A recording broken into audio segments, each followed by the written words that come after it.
शुरुआत करेंगे जातीय जनगणना कराने से। केंद्र सरकार ने जो इनकार किया है, उसके बाद उत्तर प्रदेश से लेकर बिहार तक राजनीति तेज हो गई है। बीजेपी की सहयोगी पार्टी है जेडीयू, उसने भी केंद्र के फैसले से नाराजगी जता दी है। जेडीयू कह रही है केंद्र के फैसले निराश करने वाला है। वहीं आरजेडी और बीएसपी बीजेपी पर निशाना साध रहे हैं। आरजेडी अध्यक्ष लालू प्रसाद यादव ने सवाल पूछा कि बीजेपी और आरएसएस को पिछड़ों से आखिर इतनी नफरत क्यों है। वहीं बीएसपी अध्यक्ष मायावती कह रही हैं केंद्र की कथनी और करनी में फर्क है। केंद्र सरकार ने सुप्रीम कोर्ट में हलफनामा देकर जातीय जनगणना कराने से इनकार किया है। केंद्र ने कह दिया है कि जातीय जनगणना कराना व्यवहारिक नहीं है और जनगणना को लेकर 1951 की नीति जारी रहेगी। इसी को लेकर अब केंद्र सरकार विपक्षियों से लेकर अपनों तक के निशाने पर आ गई है। एक तरफ आरजेडी, बीएसपी जो खुलकर केंद्र सरकार को निशाने पर ले रही हैं, वहीं जेडीयू जैसे सहयोगियों ने भी केंद्र के इस फैसले को निराश करने वाला फैसला बताया है। देखिए, बिहार के मुख्यमंत्री नीतीश कुमार ने जातीय जनगणना को लेकर प्रधानमंत्री नरेंद्र मोदी से बाकायदा मुलाकात तक की थी, लेकिन अब सुप्रीम कोर्ट में केंद्र के हलफनामे के बाद, जिसमें केंद्र की तरफ से कह दिया गया है कि साहब ये व्यवहारिक नहीं है जातीय जनगणना कराना, जेडीयू जो है वो इस पर निराशा जता रही है। जेडीयू के नेता हैं केसी त्यागी, एबीपी न्यूज से खास बातचीत उन्होंने की है, जरा उसे सुनिए। हमारे साथ बात करने के लिए जेडीयू नेता केसी त्यागी जी। केसी जी, सुप्रीम कोर्ट में एक हलफनामा दाखिल किया गया है सरकार की तरफ से जातिगत जनगणना को लेकर। उन्होंने कहा कि 2021 की जनगणना, उसमें जातिगत जनगणना संभव नहीं है। इसे किस रूप में लेते हैं, क्योंकि आपके नेता नीतीश कुमार प्रधानमंत्री से भी मिल चुके हैं और उन्होंने जातिगत जनगणना की मांग की है। ऐसे में आपको लगता नहीं कि निराशा है? सुप्रीम कोर्ट में केंद्र सरकार के द्वारा जातिगत जनगणना को लेकर के दिया गया एफिडेविट हमें चौंकाने वाला है, तकलीफ देने वाला है, स्तब्ध करने वाला है और निराशा पैदा करने वाला है। देश की लगभग सभी party, including major section of the BJP, DMK, Anna DMK, SP, BSP, RJD, JDU, CPI, CPM, NCP, TMC, National Conference, PDP, देश की कोई पॉलिटिकल पार्टी नहीं है जिसने जातिगत जनगणना कराए जाने की सिफारिश न की हो। इससे पहले जो ओबीसी है, जो मान्यता प्राप्त सरकार के द्वारा संवैधानिक संस्था है, बैकवर्ड क्लास कमीशन, उसने संतुष्टि की है। डायरेक्टर जनरल ऑफ पॉपुलेशन, उसने संतुष्टि की है। सुप्रीम कोर्ट के कई जजेस समय समय पर कहते रहे हैं कि पिछड़ी जाति के आंकड़े संभव नहीं है, सरकार को उनको उपलब्ध कराया जाना चाहिए।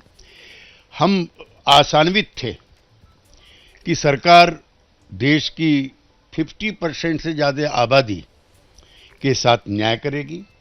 हम सुप्रीम कोर्ट में दिए गए हलफनामे को लेकर के चिंतित भी हैं और दुखी भी।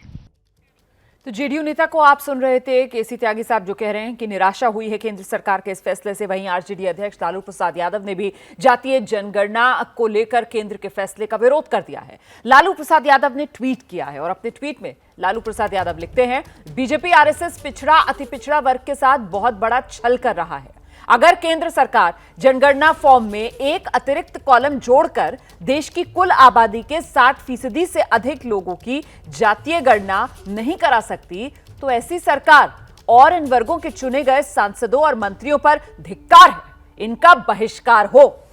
इतना ही नहीं, लालू प्रसाद यादव ने आगे लिखा, बीजेपी आरएसएस को पिछड़ों से इतनी नफरत क्यों है? जातीय जनगणना से सभी वर्गों का भला होगा, सबकी असलियत सामने आ जाएगी। जातीय जनगणना पर केंद्र सरकार के फैसले पर बात करने के लिए हमारे साथ आरजेडी सांसद मनोज झा हैं। सर, पहली प्रतिक्रिया क्या है? देखिए, ऐसे फैसले जिससे फासला और बढ़े ना, ऐसे फैसले सरकार को नहीं लेने चाहिए। ये कोई राजनीतिक प्रश्न नहीं है, ये बहुजन चेतना, बहुसंख्यक आबादी की चेतना का सवाल, उनकी पहचान का सवाल, उनकी हकूक का सवाल है। नेता प्रतिपक्ष तेजस्वी जी ने जब इसको बिहार में उठाया, क्यों पूरा बिहार विधानमंडल भाजपा समेत उनके पीछे खड़ा हो गया?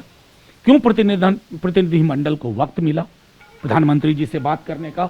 और सबसे महत्वपूर्ण सवाल कहूं कि जब 2010-11 में पैरोकारी की वकालत शुरू की लालू जी ने, हमारे राष्ट्रीय अध्यक्ष, पूरे देश में लहर हो गई थी। सरकार को यह समझना होगा कि लोग जानना चाहते हैं कि आपका बजट एलोकेशन कैसे होता है, समस्या कहीं और है और आपका खर्चा कहीं और हो रहा है।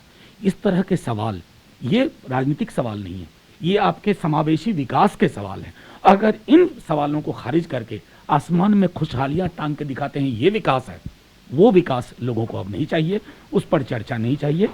लोग आपको मजबूर कर देंगे इस फैसले को वापस लेने के। संक्षेप में क्यों ये अब जरूरी है? और जब पहला सेंसस हुआ तब सरकार ने कहा था कि जाति को बढ़ावा मिलेगा इससे, इसलिए इसको नहीं किया जा रहा, यही दलील दिया है। देखिए, मैं आपको बताऊं, जब फर्स्ट सेंसस हुआ था पार्टीशन के बाद, 31 के बाद 41 में भी हुआ, लेकिन वो पब्लिक नहीं हुआ क्योंकि फ्रीडम मूवमेंट का एक अलग पेस था। उसके बाद सरकार ने 51 में तय किया कि इससे बढ़ावा मिलेगा। हम उससे कतई इत्तेफाक नहीं रखते हैं। क्या 51 के कई निर्णयों को आपने नहीं बदला? मैं सरकार से पूछता हूं, 51 में तय की गई हर चीज को अगर आपने मान लिया हो तो मान लूंगा आपकी बात। अब तो रवायतों को बदल रहे हैं। और ये अगर इतने वर्ष बाद, 70 वर्ष बाद लोग समझ रहे हैं कि विकास अपेक्षित नहीं है, कई घरों में अभी भी अंधेरा है, कहीं किसी के लिए मखमली बिस्तरा है, किसी के लिए चटाई भी नहीं है, तो ऐसे में क्या हमको जानना जरूरी नहीं है कि किसके पास चटाई है, किसके पास मखमली बिस्तरा है? दरअसल बिहार से इसी जातीय जनगणना के मुद्दे पर सभी दलों का प्रतिनिधिमंडल, जिसने जाकर प्रधानमंत्री नरेंद्र मोदी से मुलाकात की थी और ये गुजारिश की थी कि जातीय जनगणना कराए मोदी सरकार। केंद्र ने अब जो जवाब दिया है उसके बाद बिहार बीजेपी के नेता भी असमंजस में पड़ गए ना। जातीय जनगणना पर प्रधानमंत्री नरेंद्र मोदी से मिलने वाले प्रतिनिधिमंडल में बिहार सरकार के मंत्री, बीजेपी के नेता जनकराम भी मौजूद थे।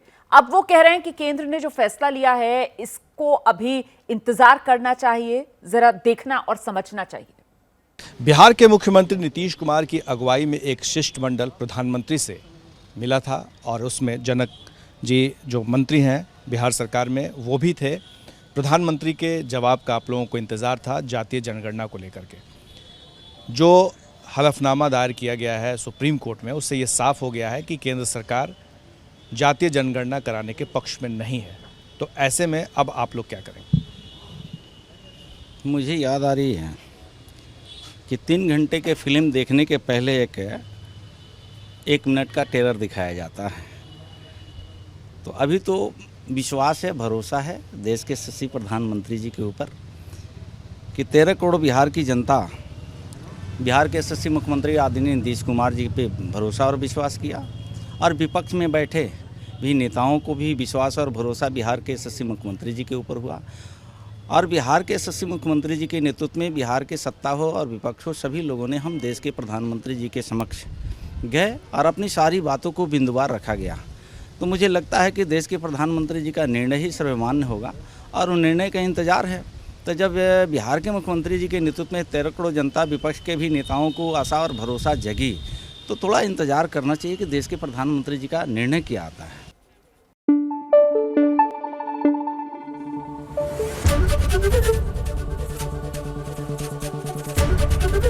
एबीपी न्यूज़ आपको रखे आगे।